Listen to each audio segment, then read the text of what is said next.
Hello everyone, myself Mahavir Kotkop, Assistant Professor, Department of Commerce.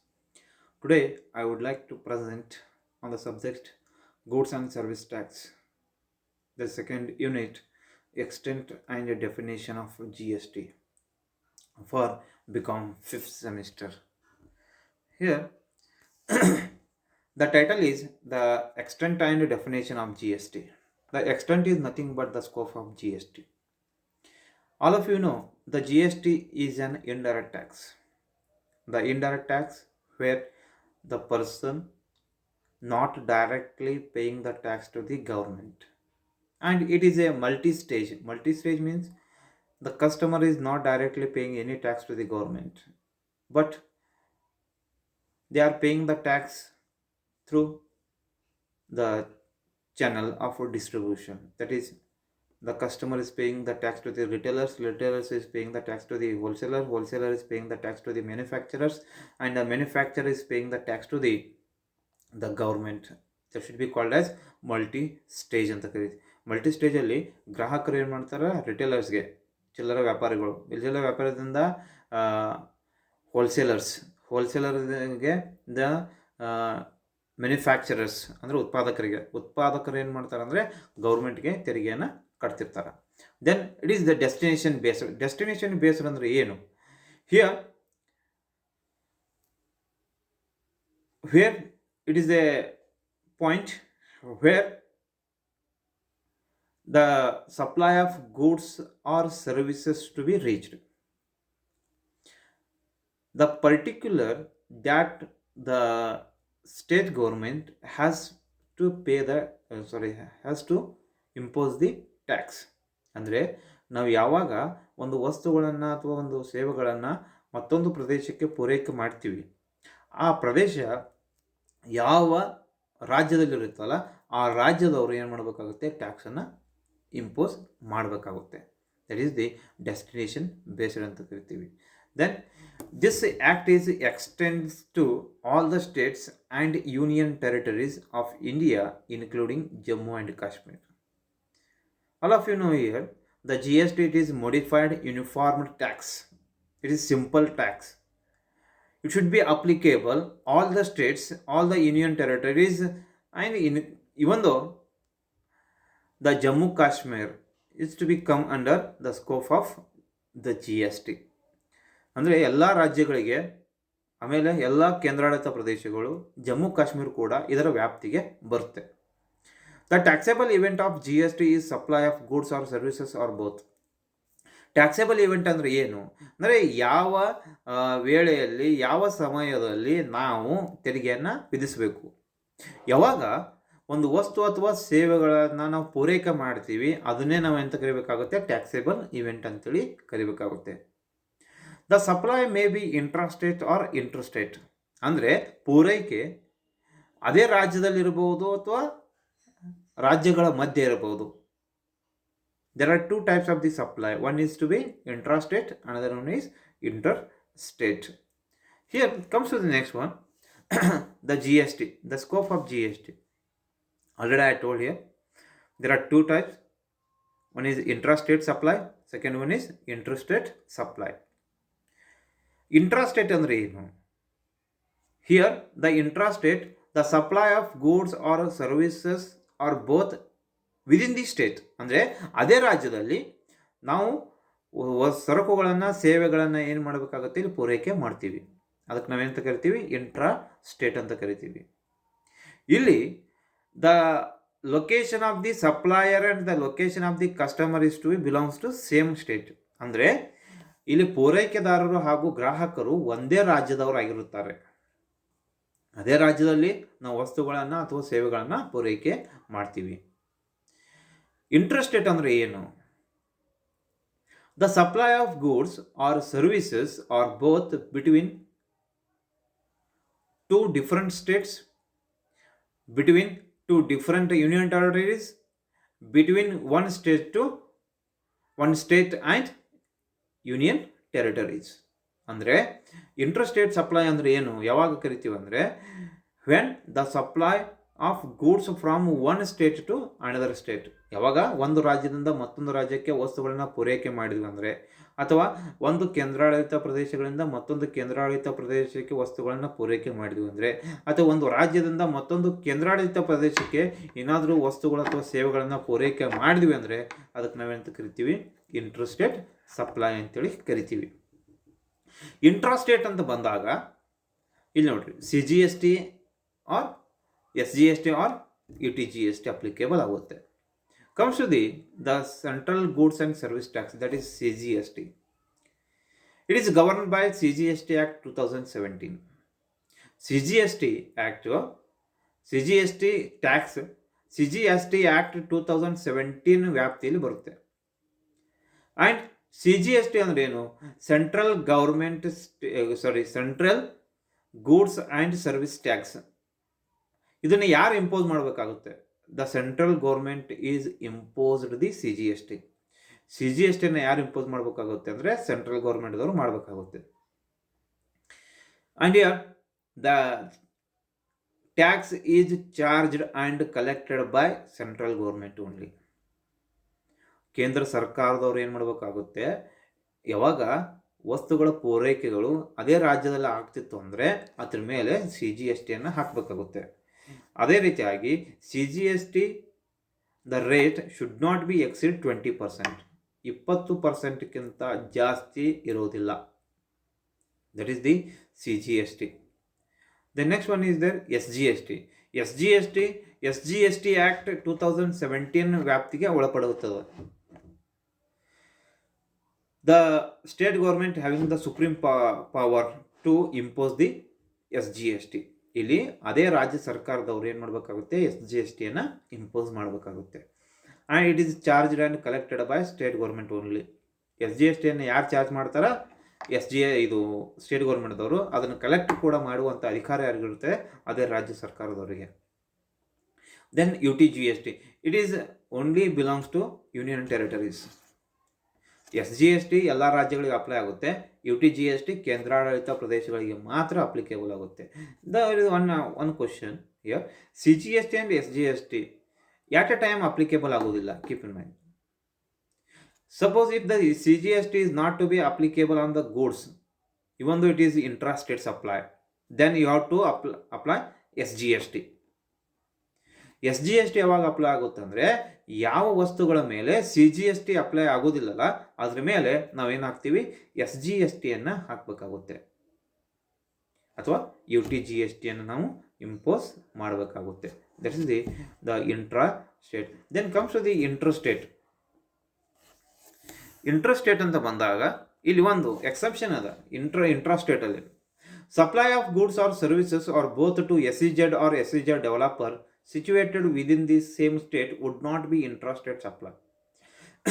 ಅವ್ರು ಹೇಳ್ತಾರಂದ್ರೆ, location of the supplier and the customer place is belongs to only one state. ಅದೇ ರಾಜ್ಯದಲ್ಲಿ ಉತ್ಪಾದಕರು ಅಲ್ಲೇ ಅದಾರ, ಪೂರೈಕೆದಾರರು ಅಲ್ಲೇ ಅದಾರ, ಗ್ರಾಹಕರು ಕೂಡ ಅಲ್ಲೇ ಅದಾರ. ಅವಾಗ ಇಂಟ್ರಾಸ್ಟೇಟ್ ಸಪ್ಲೈ ಅಂತ ಹೇಳ್ಬೇಕು. ಆದರೆ SEZ ಅಂತ ಬಂದಾಗ ಇಲ್ಲಿ SEZ is to be treated as foreign country. ಇದನ್ನು ಹೊರ ಜಗತ್ತು ಅಥವಾ ಹೊರ ದೇಶ ಅಂತ ಕರಿತೀವಿ ನಾವು. ಅದಕ್ಕಾಗಿ supply of goods or services, ನೀವು ಯಾವುದೇ ವಸ್ತುಗಳನ್ನು, ಸರಕುಗಳನ್ನು ಅಥವಾ ಸೇವೆಗಳನ್ನು ನೀವು ಸ್ಪೆಷಲ್ ಎಕಾನಮಿಕ್ ಝೋನ್ ಅಂದರೆ ವಿಶೇಷ ಆರ್ಥಿಕ ವಲಯಗಳಿಗೆ ಪೂರೈಕೆ ಮಾಡ್ತಿದ್ರಿ ಅಂದರೆ ಅದನ್ನು ನಾವು ಇಂಟ್ರಾಸ್ಟೇಟ್ ಸಪ್ಲೈ ಅಂತೇಳಿ ಕನ್ಸಿಡರ್ ಮಾಡಲಿಕ್ಕೆ ಬರೋದಿಲ್ಲ. ಯಾಕಂದರೆ ಅದನ್ನು ನಾವೇನಂತ ಕರಿತೀವಿ, ಈ ವ್ಯಾಪ್ತಿಯಿಂದ ಹೊರಗಿಟ್ಟಿದ್ದೀವಿ SEZನ್ನು. ಅದನ್ನು ಹೊರ ರಾಜ್ಯ ಅಥವಾ ಹೊರ ದೇಶ ಅಂತೇಳಿ, ಬೇರೆ ದೇಶ ಅಂತೇಳಿ ನಾವು ಟ್ರೀಟ್ ಮಾಡಬೇಕಾಗುತ್ತೆ. That is the then comes to the interstate supply. Interstate ಅಂದರೆ ಏನು? Supply of goods and services from one state to another state. ಒಂದು ರಾಜ್ಯದಿಂದ ಮತ್ತೊಂದು ರಾಜ್ಯಕ್ಕೆ ನಾವು ಯಾವುದಾದ್ರೂ ಗೂಡ್ಸ್ ಅಥವಾ ಸರಕುಗಳನ್ನು ಅಥವಾ ಸೇವೆಗಳನ್ನು ಪೂರೈಕೆ ಮಾಡ್ತಿದ್ವಿ ಅಂದರೆ ಅದಕ್ಕೆ ನಾವೆಂತ ಕರಿಬೇಕು, ಇಂಟ್ರಸ್ಟೇಟ್ ಸಪ್ಲೈ ಅಂತೇಳಿ. Then the location of the supplier and the place of the supply of the customer. See, when you are considering the intrastate, first you have to consider the location of the supplier and the customer. Supplier ಯಾವ ರಾಜ್ಯದವರು ಇರ್ತಾರೆ ಅಥವಾ customer ಯಾವ ರಾಜ್ಯದವರು. ಇಲ್ಲಿ the location of the supplier and the customer between two different States. ಬೇರೆ ಬೇರೆ ರಾಜ್ಯಗಳಿದ್ದಂತೆ ಕೂಡ ಅವಾಗ ಅದನ್ನು ಏನಂತ ಕರಿಬೇಕು, ಇಂಟರ್ ಸ್ಟೇಟ್ ಸಪ್ಲೈ ಅಂತ ಕರಿಬೇಕು. ಅದೇ ರೀತಿಯಾಗಿ between two different union territories, supplier ಒಂದು ಕೇಂದ್ರಾಡಳಿತ ಪ್ರದೇಶದವನು, ಆಮೇಲೆ ಕಸ್ಟಮರು ಬೇರೆ ಕೇಂದ್ರಾಡಳಿತ ಪ್ರದೇಶವನ್ನಾಗಿದ್ದರೆ ಅಂದರೆ ಅದನ್ನು ಕೂಡ ನಾವು ಏನಂತ ಕರಿಬೇಕು, ಇಲ್ಲಿ ಇಂಟರ್ ಸ್ಟೇಟ್ ಸಪ್ಲೈ ಅಂತಲೇ ಕರಿಬೇಕಾಗುತ್ತೆ. ಅದೇ ರೀತಿಯಾಗಿ States and A union territories, ಒಬ್ಬ ವ್ಯಕ್ತಿ ರಾಜ್ಯದವನಾಗಿರುತ್ತಾನೆ, ಮತ್ತೊಬ್ಬ ವ್ಯಕ್ತಿ ಕೇಂದ್ರಾಡಳಿತ ಪ್ರದೇಶದವನಾಗಿರ್ತಾನೆ. ಅವಾಗ ಅದನ್ನು ಕೂಡ ನಾವು ಇಂಟರ್ ಸ್ಟೇಟ್ ಸಪ್ಲೈ ಅಂತೇಳಿ ಕನ್ಸಿಡರ್ ಮಾಡಬೇಕಾಗುತ್ತೆ.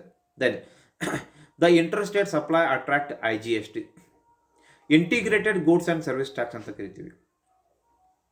Integrated goods and service tax ಇದನ್ನು ಯಾರು ಇಂಪೋಸ್ ಮಾಡಬೇಕು? Definitely central government.